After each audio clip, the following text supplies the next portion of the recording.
Sonic meets Reverse Flash, and that's just the tip of the iceberg. God, the story is so amazing. So as always, we'll have a playlist down in the description so you can get caught up if you need to, but this picks up in the aftermath of seemingly Darkseid and the Justice League and Sonic's home dimension all being destroyed when Darkseid started screwing with the Chaos Emeralds and didn't know what he was doing. And so at this point, Sonic and company are just stuck in the DC universe at the Justice League Watchtower with Mr. Terrific. And of course, their whole concern, as you would expect, is their desire to find their home dimension and get back. Now, the fact that it was destroyed is not concrete. All that Mr. Terrific says here is, we can't locate it. I can't find it anywhere out there in existence. And that's usually an indication that it's because it just simply doesn't exist anymore. And so Tails starts putting his mind to work, right? Being the scientific genius of the Sonic family, he kind of starts hypothesizing here. And he's like, given the nature of the Apocalyptian Dimension engine, factor in the energy supplied by the Chaos Emeralds. And he says, I don't really have anything concrete, but I need time. It's entirely possible that our universe isn't gone, right? That it's still there, we simply just can't see it. And so that's where Sonic tells him, like, well, the Justice League bought us plenty of time here, but Mr. Terrific chimes in, right? And this is where things get cool. He says, I don't know about that, right? It won't be long before the villains of the world realize 6 of our greatest heroes are missing. I could put the rest of the league on high alert, but it's just going to get ugly. And so at that point, Sonic's like, okay, well, they gave their lives to protect our world. I think we owe it to them to return the favor. Now, I told you guys at the beginning of all of this, I was like, Silver's gonna become a Green Lantern, and he does, right? Like, you end up finding out that John Stewart had given Silver his ring before everything went sideways. So basically, Silver is an interim Green Lantern at the moment. He teams up with the other Green Lanterns to face off against Sinestro, which is dope. Now, the downside to all of this is that each and every one of these encounters is about 1.5 pages long. I really wish we would get like a series of one-shot comics that would go more in-depth into these various battles.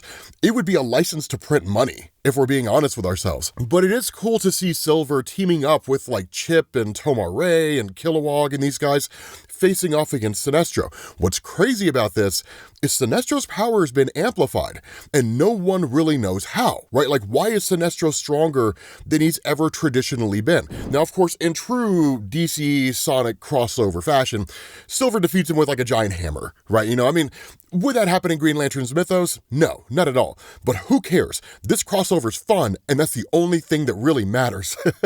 It's also pretty dope to see Silver like running off the Green Lantern oath, right? In Brightest Day and in Blackest Night, it's phenomenal. But once Sinestro's defeated, that's when Silver realizes the source of his power is a Chaos Emerald. Somehow or another, Chaos Emeralds are crossing over into the main DC universe. No one knows how, but they are. And it's one of the coolest things because at that point, Silver actually kind of makes a comment about the nature of DC's Green Lanterns in relation to Earth. He's like, okay, so I'm not sure what this means, but I have to report it to my friends. So I'll just have to call another of Earth's Lanterns to fill in for me, like Kyle or Hal or Guy or Simon or Jessica or Joe or somebody, and like just keeps going on and on and on and on because Earth has so many Green Lanterns.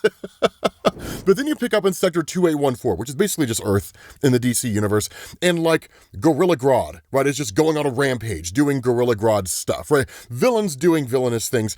And at this point, using his telepathy, he's dominated Supergirl, he's dominated Hawkgirl, and so like, Amy comes out of nowhere with just a giant mallet dressed as Wonder Woman, takes out Gorilla Grodd with one hit, and then teams up with Supergirl and Hawkgirl to finish the job.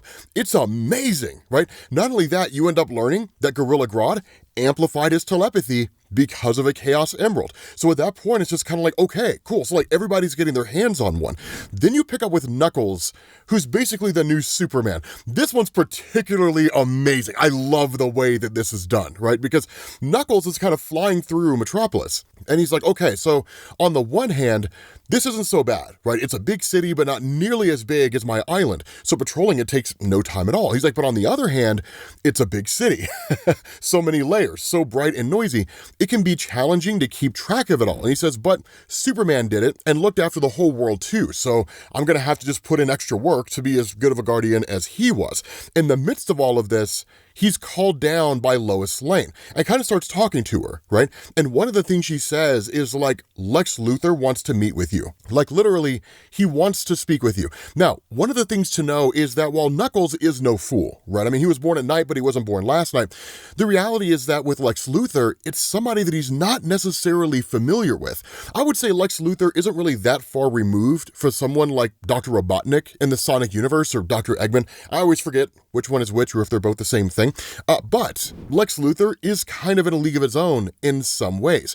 And so when Knuckles shows up here, Lex Luthor kind of starts taunting him, right? He's like slower than a speeding bullet and as subtle as a locomotive, which is amazing.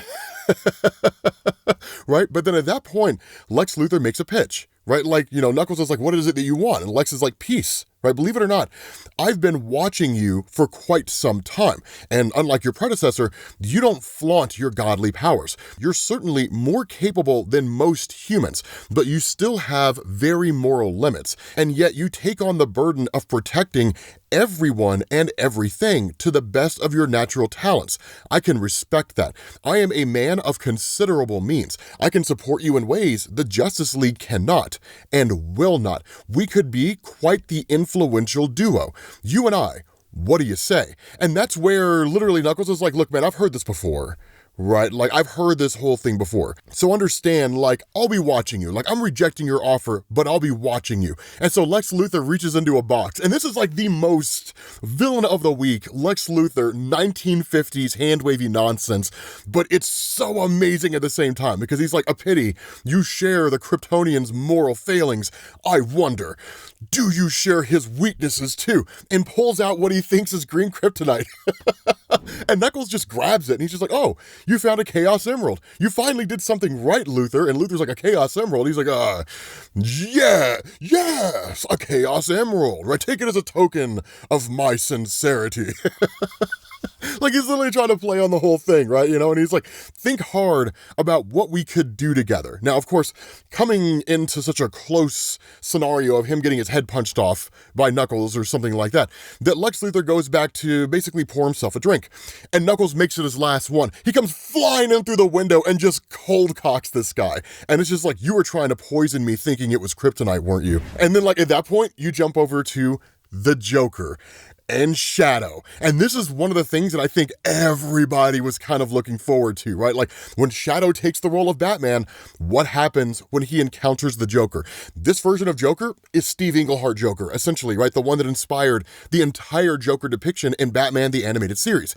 And Joker's just like riding through the city of Gotham doing Joker-y things, right? The traffic this time of day is just murder. The Joker's play on words, right? And ultimately, Shadow catches up to him. And he's like, there he is, the shadow of the bat. And they kind of go back and forth and back and forth. Now, as you guys know, Shadow does not put up with anybody's nonsense, Joker or otherwise. And so where Joker is used to like this kind of great big huge cat and mouse game between himself and Batman, and where Batman does kind of humor that to a degree, right? Chasing Joker down longer than he probably needs to, letting the little skirmishes and the Joker's jokes go on longer than they probably need to. The Shadow doesn't deal with any of that stuff. He's just like, nope. He literally goes into like his spin dash and just takes out the Joker's car, cuts the thing in half. And Joker's like, okay, look, man, here's the thing, right? I get that you're new to this and that's cool, right? I mean, you got all the energy, right? You got Batman's brooding mood, right? You're sitting around smoking cigarettes all day, listening to The Cure, talking about how you're misunderstood by the world.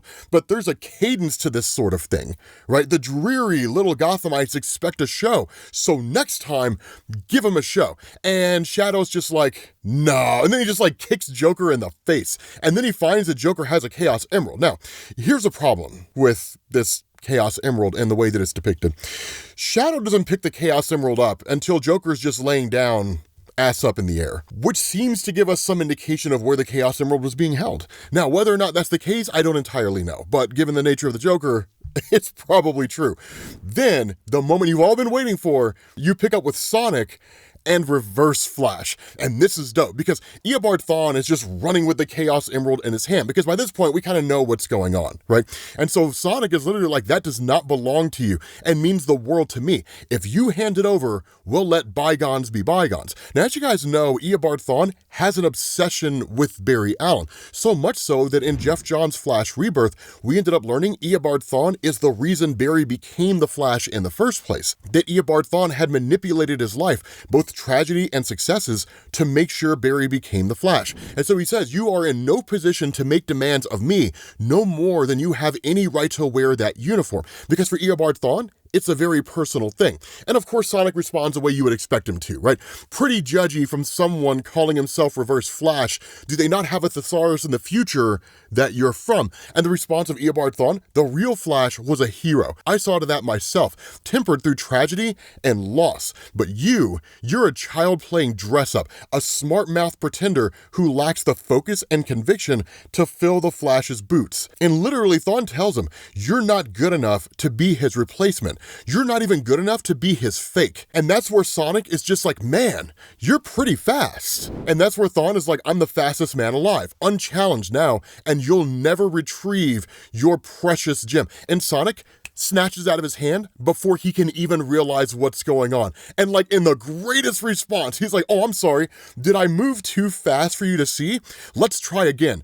Don't blink. And then just like takes him out immediately. It is a ridiculous display of speed. Now, it's not Sonic's natural speed, because we all know that Sonic is not nearly as fast as anybody in the Flash family, and there'll be no arguing that. But like Eobard Thawne, it's just like, dude, he didn't tap into the speed. There's no way Sonic tapped into the Speed Force, so he must have used the Chaos Emerald to warp his speed. And that's where Sonic's like, that's my secret, champ. Now take a nap while I take care of business. And he races off, right? Like he takes back off to the Justice League. But literally, Sonic absolutely humbles Reverse Flash, and it's amazing. Honestly, we all wanted to see it. I mean, we all wanted to see, if ever they were going to make a one-shot story, this needs to be it. We need to see, this needs to go on a little bit longer, and we need to see how this unfolds. Now, of course, this leads to basically the entire Sonic family heading back to the Hall of Justice. And when they get there, there's a green version of Knuckles who's just like, hold on, right? Security check, only one otter per planet. It turns out it's Beast Boy,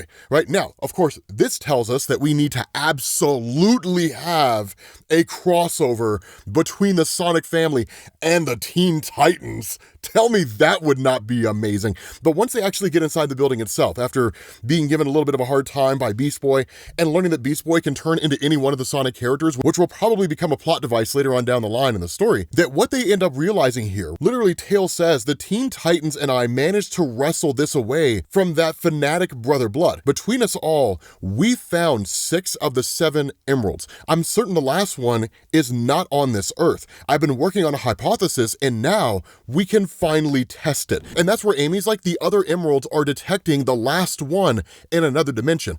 Does that mean, and that's where Tails is like, our world survived, right? The Justice League is alive, Darkseid's alive, unfortunately, and our world is alive with it. But the problem with this is that if they open a portal to their world, a way in is a way out. So that's the issue that's brought up by Shadow. He's like, look, if our world survived, then Darkseid survived. Opening a way home leaves this planet vulnerable to invasion. But that's where Knuckles chimes in, and he says, the Justice League were ready to give up their lives to save our world. They would take the chance if the situation was reversed. They would come to save us, no matter the cost. It's not a question of if we're doing this, it's a question of how soon do we all get started? Is everybody in favor? And it's like, yes, right? And that's where Amy's like, I mean, look, Shadow, you can be kind of pissy if you want to, but tell me that you wouldn't take another shot at Darkseid, right? And he's just kind of like, yeah, probably. And so the coolest thing about this comic, right? The only purpose this comic served was to give the members of the Sonic family the roles and, to some degree, the powers of the Justice League. So at that point, they go racing back to their home dimension to team up with the Justice League and to face off against Darkseid. With that being said, guys, we're going to bring this video to an end. This story is so amazing. I absolutely love it. Thank you all for watching. Hopefully you enjoyed this video. If you did, drop a like, and I will catch you all later. Peace.